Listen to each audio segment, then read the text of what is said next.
నిరీక్షణ prayer house మరియు centre సంఘముల తరపున నిత్యాశ్రయదుర్గమైన యేసుక్రీస్తు నామములో మీ అందరికీ నా వందనములు. ఈ దినపు దేవుని మాట 121వ సంకీర్తన 5వ చరణం.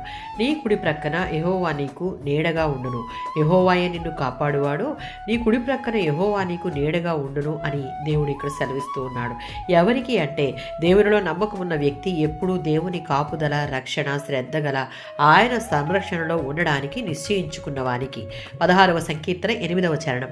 విశ్వాసులు అన్నిటికంటే దేవునితో సన్నిహిత సహవాసాన్ని వెతుకుతూ దానిని కాపాడుకోవాలి. మన కుడి ప్రక్కన ఎడతగని దేవుని సన్నిధి మనకు ఆయన నడిపింపును, కాపుదలను, ఆనందాన్ని, నిత్య సుఖాలను కలిగిస్తుంది. ఎప్పుడంటే దావీదు చెప్పినట్లుగా సదాకాలము యెహోవా యందు మన గురి నిలిపి దేవునితో నిత్య సహవాసం కలిగి ఉన్నప్పుడు. 17వ సంకీర్తన 8వ చరణం మరియు 27వ సంకీర్తన 5వ చరణాలలో యెహోవా తన ప్రజలను తన చాటున దాచేటప్పుడు లభించే కాపుదలను దాచును అనే పదం సూచిస్తుంది.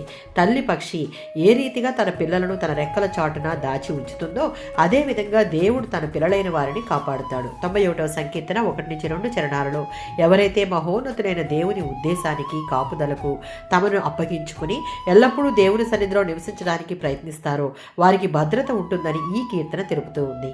క్రీస్తులోను ఆయన వాక్యంలోను ఎంతగా నిలిచి ఉంటామో, ఎంతగా ఆయనను మన నివాసస్థలంగా చేసుకుంటామో అంత అధికంగా ఆపద సమయాలలో మనకు విడుదల ఉంటుంది.